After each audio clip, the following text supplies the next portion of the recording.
Hello friends, welcome back to my channel earth mom Dehradun. मैं हूं ज्योति और वेलकम है आप सभी का मेरे चैनल में। सो गाइज, इतना बड़ा ब्लंडर आज हो गया है ना। अब आप ये सोचिए कि इस वीडियो पे मेरी डबल ट्रिपल मेहनत लगी है, इसीलिए इस वीडियो को आप सब लोगों को भी डबल ट्रिपल तरीके से प्यार देना पड़ेगा। क्योंकि मैंने ये वीडियो रिकॉर्ड कर ली थी, सोचिए कि कल मैंने ये वीडियो रिकॉर्ड कर ली थी। एडिट मैंने करी, जैसे ही एडिट करके मैं वीडियो अपलोड करने के लिए लग रही थी और मेरे फोन में हो गई मेमोरी फुल। तो मैंने कुछ जो मेरी पुरानी वीडियोस थी वो डिलीट करनी शुरू करी।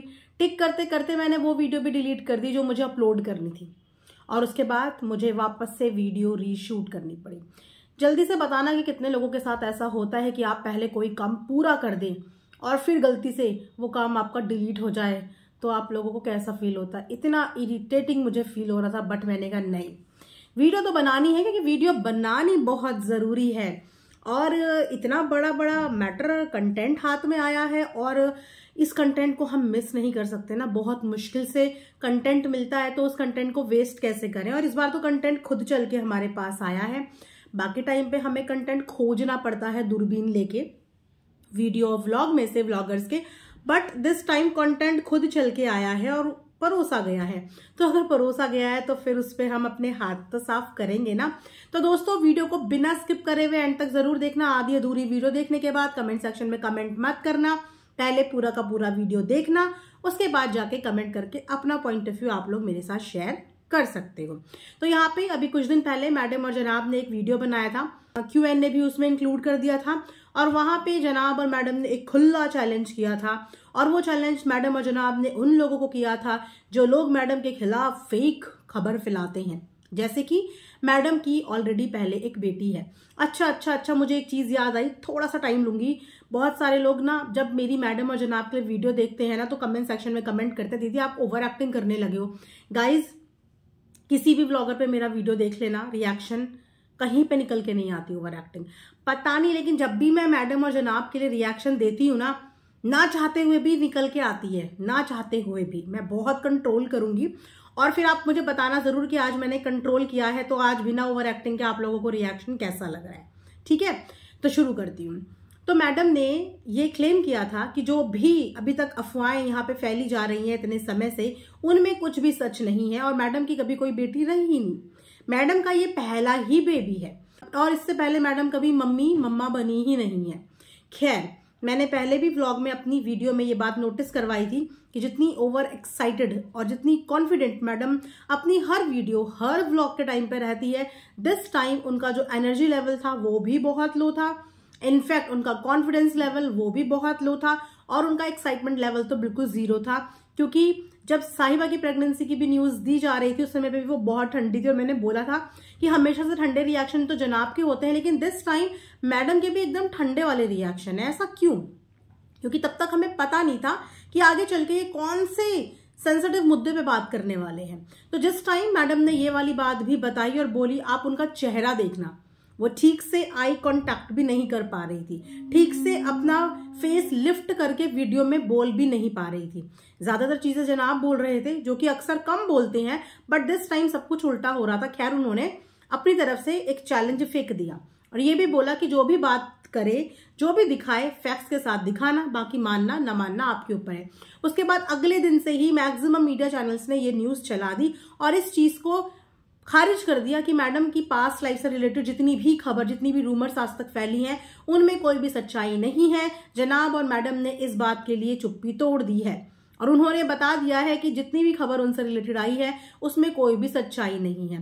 पहले इन्हीं मीडिया चैनल ने इसी बेटी वाली न्यूज को कवर किया था, लेकिन उस समय पे इनको ये चीज कवर करने से रोका नहीं गया। बट दिस टाइम नाइट में व्लॉग आता है और सुबह तक सबके छप भी जाता है। सोचिए कितना तगड़ा PR इस बार जनाब और मैडम ने करवाया है, क्योंकि उनको अपनी व्लॉगिंग करियर में आई थिंक वापस से कम बैक करना था, फिर वापस से उन्हें बातचीत का, चर्चा का विषय बनना था। एनीवेज, तो जब मैडम और जनाब ने यहाँ से खुला चैलेंज फेंक ही दिया था, तो आप लोगों को पता ही है कि ये सोर्स कहाँ से आया, किस तरीके से इनकी ये जो मासूम रिश्ते वाली खबर है ये सोशल मीडिया पे आई। किसी और के जरिए नहीं, NF के जरिए। जो लोग उनको नहीं जानते, फटाफट बता देती हूँ कि वो इनके बहुत नोन लोग हैं, जिस जगह से ये बिलोंग करते हैं, जहां से इनका होम टाउन है, जहां के रहने वाले हैं, उधर ही के वो लोग भी रहने वाले हैं। तो उन्हें इनके बारे में बहुत सारी चीजें पता हैं और आज तक जो जो चीजें उन्होंने सोशल मीडिया पे बताई हैं उनमें से कोई भी चीज इनसे रिलेटेड झूठ नहीं निकली। ठीक है, तो अब जब इन्होंने उनको टारगेट कर ही दिया, एक तरीके से उनको चैलेंज दे ही दिया, तो सबकी निगाहें और नजर उन्हीं के व्लॉग पे टिकी थी कि अब वो किस तरीके से इस चीज को प्रूव करेंगे, क्योंकि मैडम और जनाब तो मुंह पे झूठ बोल गए, मुंह पे डिनाई कर गए। खैर, एनएफ का वीडियो आ गया, व्लॉग आ गया। सबसे पहले तो एनएफ ने आके इस चीज को क्लियरली और बहुत अच्छे से एक्सप्लेन किया कि किस तरीके से जनाब अपनी मैडम का इस्तेमाल करते हैं। जनाब को बिल्कुल फर्क नहीं पड़ता कोई भी स्टेटमेंट देने से पहले या उनको ट्रोल करवाने से पहले कि इस चीज के प्रॉज एंड कॉन्स क्या क्या हो सकते हैं। वो हमेशा जब भी उन्हें हाइप बनानी होती है वो उन्हीं के कंधे पे बंदूक रख के चला देते हैं कि जो भी बैश आउट मिलेगा इसको मिलेगा, बुरी माँ का खिताब मिलेगा इसको मिलेगा, लोग जज करेंगे तो इसको करेंगे, मैं सेफ एक तरफ रहूंगा। ठीक है, हालांकि ऐसे हस्बैंड होते नहीं है, हस्बैंड हमेशा से अपनी वाइफ का सुरक्षा कवच होते हैं, लेकिन ये थोड़े अलग टाइप के हस्बैंड हैं। तो यहाँ पे सबसे पहले जिस तरीके से एक्सप्लेन किया है एनएफ ने, मैं वही आपको बता रही हूं। उन्होंने 1 नहीं, 2 नहीं, 3 नहीं, 4 से 5 प्रूफ्स दिए हैं और कहीं ना कहीं उनके प्रूफ से मैं बहुत ज्यादा कन्विंस्ड हूं और उनके लास्ट वाले प्रूफ से तो मैं बहुत ज्यादा कन्विंस्ड हूं कि कोई एक इंसान झूठ बोल सकता है, 2 बोल सकता है, 3 बोल सकता है, 4-5 लोग कैसे झूठ बोलेंगे, वो भी वो लोग जो एक दूसरे से इंटरकनेक्टेड नहीं है और एक ही स्टोरी, एक ही चीज सबके सब कैसे बोल सकते हैं। तो इस चीज की शुरुआत कैसे हुई, कैसे ये इन्फॉर्मेशन जो मैडम और जनाब के घर की, निजी जिंदगी की, प्राइवेट लाइफ की थी, ये किस तरीके से बाहर आई, वो चेन मैं आपको बताती हूँ। बिल्कुल आराम से वीडियो को एंड तक जरूर सुनना। तो सबसे पहले मैडम और जनाब के एक कजन है जिनको हम क्रेजी कजन के नाम से भी यहाँ पे बोलते हैं। तो वो जो कजन है वो जनाब के साथ काम भी किया करते थे, उनके ड्राइवर का काम भी करते थे, लेकिन वो जनाब से ना डिमांड बहुत करते थे, एक्सपेक्टेशंस बहुत रखते थे, क्योंकि वो उनके रिश्ते में कजन भी लगते थे। लेकिन जनाब उनको अपना कजन कम और उनको अपने घर का, समझ रहे हो, काम वाला ज्यादा ट्रीट करने लगे थे, जिसकी वजह से इनके बीच में ईगो क्लैशेस हो गए और वो इनको छोड़ के यहां से चला गया, या ये भी बोला जाता है कि जनाब ने उसको बाहर निकाल दिया मुंबई से। अब वो मुंबई से निकल के यहां से निकल गया और वापस गांव गया तो उसके दिल में लगी थी इस बात की बड़ी ठेस कि किस तरीके से जनाब ने इंसल्ट करके बकायदा मुंबई से इनको बाहर कर दिया है। अब क्योंकि उसको इनके घर के पहले के राज पता थे, ऑलरेडी शादी से पहले जो मैडम है उन्होंने अपने जनाब को बताया हुआ था और जनाब ने अपनी फैमिली को बताया हुआ था, लेकिन जनाब मैडम को तो एक्सेप्ट करने को राजी थे, लेकिन मैडम की बच्ची को एक्सेप्ट करने को राजी नहीं थे। और ये सारी बातें तब खुल के आई जब यही जो कजन जिनको मुंबई से भगा दिया गया था ये गांव गए और उसके बाद इन्होंने एनएफ को फेसबुक पे कांटेक्ट किया और कांटेक्ट करने के बाद अपने दिल की जितनी भड़ास थी, जितनी फ्रस्ट्रेशन थी या जितने राज इनके अंदर थे, इन्होंने 1 बाय 1 सारे राज उनके आगे उगल दिए। अब क्योंकि इन क्रेजी कजन की हिस्ट्री भी बहुत सारे लोग बहुत अच्छे से जानते हैं और ये बाद में अपनी ही बताई हुई बातों से पलटे भी, तो इनके बोलने पे तो वो आके एक्सपोज करने वाली थी नहीं, लेकिन इनकी कहानी उन्होंने सुनी थी कि इन्होंने मैडम से रिलेटेड क्या कहानी सुनाई थी, वही सेम बच्ची वाली कहानी, वही कि बच्ची ऑटिस्टिक है, ये सब चीजें। चलिए, यहाँ पे एक इंसान जो इस बारे में बता के चला गया, मैडम और जनाब का रिलेटिव। उसके बाद दूसरा शख्स जिसने सेम बात रिपीट करी वो थी जनाब की अम्मा, जो आपको अक्सर मुंबई में दिखती होगी, यानी कि हमारी शर्मीली अम्मी जी की मम्मी जी। शर्मीली अम्मी ने अपनी अम्मी को बताया और उनकी अम्मी ने एक दिन बातों बातों में ये बात वहां पे कर दी गांव में कि एक जो उनके घर की सहर है, एक यतीम ये और एक यतीम वो बच्ची। उन्होंने भी बच्ची बोला, बच्चा बेटा नहीं बोला, उन्होंने भी बच्ची ही बोला। तो एक क्रेजी कजन जिन्होंने ये बात बोली, रिपीट मोड पे बोली ये बात अम्मा ने। इनफैक्ट आप जानते हैं कि बड़े बुजुर्गों के पेट में बातें नहीं पचती हैं, है ना, वो जहां 4 लोगों के बीच में बैठते हैं फ्लो में उनके मुंह से चीजें निकल जाती हैं। इसी तरीके से अम्मा के मुंह से ये कहानी काफी लोगों के सामने निकली, जिसके बाद आप जाते हैं गांव देहात में तो एक चिंगारी लगनी चाहिए, किस तरीके से फैल जाती है पता ही नहीं चलता। इसी तरीके से अम्मा ने किसी को बताया, किसी ने किसी को बताया और उनके पूरे गांव में ये बात बहुत अच्छे से सबको पता है, सबको पता है, मतलब अच्छी खासी माउथ मार्केटिंग वहां पे हुई हुई है। ठीक है, तो जब एनएफ ने भी गांव के किसी इंसान से ये बात सुनी जो अगेन इनमें से किसी के कांटेक्ट में नहीं था, वो हो गया तीसरा इंसान जिसने सेम वही स्टोरी बताई जो क्रेजी कजन ने, उसके बाद जो नानी जी की रिकॉर्डिंग, और उसके बाद जो गांव के किसी ने बताया सेम बच्ची वाली कहानी, ऐसी ऐसी बच्ची है, ऐसे ऐसे छोड़ा है। अब उसके बाद ये 3 जगह से एनएफ को खबर मिल गई, क्योंकि अभी भी ये चीज हम एकदम से सोशल मीडिया पे नहीं रख सकते। सोशल मीडिया पे कोई भी बात रखने से पहले पूरे फैक्ट्स हमारे सामने होने चाहिए, क्योंकि अपनी बोली हुई हर बात की जिम्मेदारी हमारी हो जाती है। और सबसे बड़ी बात है ऑडियंस का ट्रस्ट। अगर एक बार आप कोई झूठी खबर फैलाते हो तो फिर ऑडियंस आप पे ट्रस्ट नहीं करती है, राइट। तो उसके बाद एनएफ ने क्या किया, इनके जो एक्स हस्बैंड के सरनेम से रिलेटेड काफी सारे नाम आ रहे थे, उनको इंस्टाग्राम पे सर्च किया और 1 बाय 1 4 से 5 लोगों को मैसेज भेजा, और मैसेज में सिर्फ एक ही लाइन भेजी, उसी से रिलेटेड क्या ऐसे ऐसे इनकी कोई बच्ची है, ठीक है। जिसमें से कुछ लोगों ने जवाब नहीं दिया, लेकिन कुछ लोगों ने रिस्पॉन्ड भी किया, जिसमें से एक आदमी ने यस भी लिखा, और वो उनके कहीं ना कहीं से रिलेटिव निकल गए। और जब इनके एक्स से भी उन्होंने कहीं ना कहीं पूछा तो उन्होंने एक लाइन में जवाब दिया, ना उन्होंने डिनाई किया और ना ही उन्होंने इस चीज को एक्सेप्ट किया। उन्होंने सिर्फ एक लाइन में बोला, जस्ट फॉरगिव एंड फॉरगेट। इसका क्या मतलब होता है, फॉरगिव एंड फॉरगेट। अब यहां पे हो गए 4 लोग जिन्होंने सेम बात बोल दी, ठीक है। 4 लोग, यस बोलने वालों ने भी बच्ची का ही जिक्र किया था। अब जो सबसे इंपॉर्टेंट क्लू बोलो या सो कॉल्ड सबूत जो ये लोग मांग रहे थे, लेकिन इनके हिसाब से फैक्ट्स,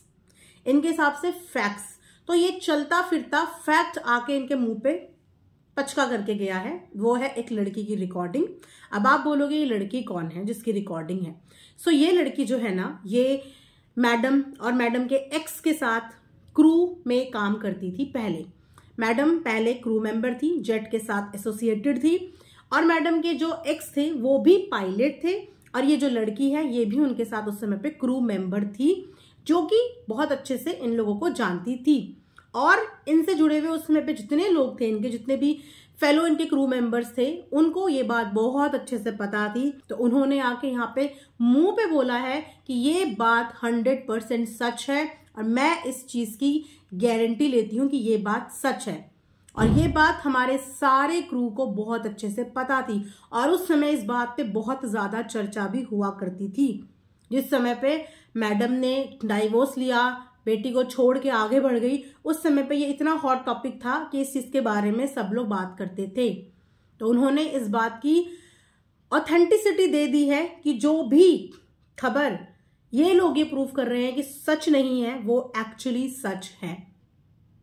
और कुछ रिकॉर्डिंग्स हैं एनएफ के पास जिन्हें वो बजा नहीं सकती, क्योंकि सामने वाले का अभी उनके पास कंसेंट नहीं आया है, और इसीलिए बिना कंसेंट के वो उनको यहाँ पे बजा नहीं सकती। बट उन्होंने रेफरेंस के लिए कुछ स्क्रीनशॉट शेयर करे हैं, कुछ चैट शेयर करी है, जिन चैट्स पे भी पूरा लिखा हुआ है कि जो चीजें बताई गई हैं, बोली गई हैं मासूम रिश्ते से रिलेटेड, वो बिल्कुल बिल्कुल बिल्कुल सच है।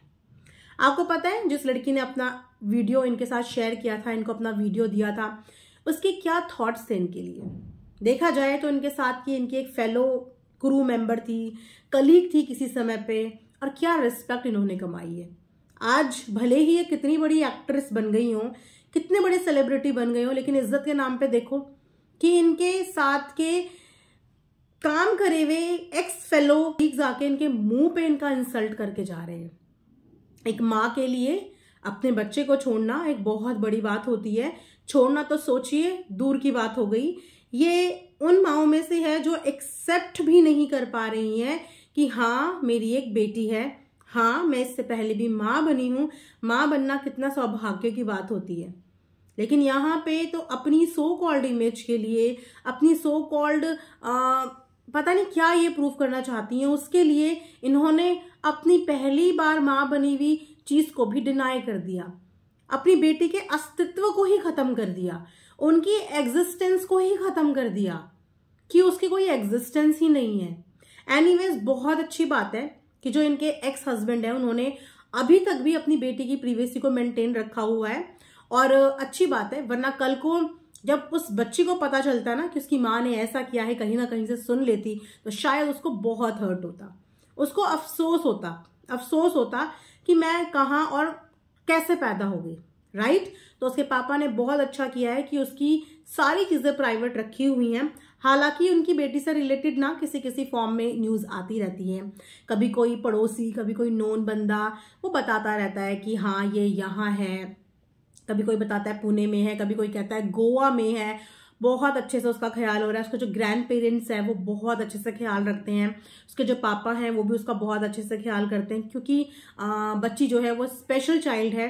तो उस तरीके से उसको उसी एटमॉस्फेयर और हॉस्पिटल में रखा जाता है जहाँ पे उसका प्रॉपर ध्यान रखा जाए और अच्छे से सब कुछ हो रहा है। तो बोलने का मतलब सिर्फ इतना है कि क्या जरूरत थी इनको वापस से इस टॉपिक को उछालने की, क्या जरूरत थी इन्हें वापस से इस मासूम रिश्ते वाली बात को हाइप देने की। कितना हद तक झूठ बोल सकता है, कितना हद तक। एनीवेज, अब आप लोगों पे भी डिपेंड करता है कि आप लोग इस बात पे अग्री हों या ना हों। और सारी की चीजें आपने देख ली होंगी और सारी चीजें मैंने बता दी कि कहाँ कहाँ से किस किसने इस बात पे मुहर लगाई है कि ये बात बिल्कुल सच है।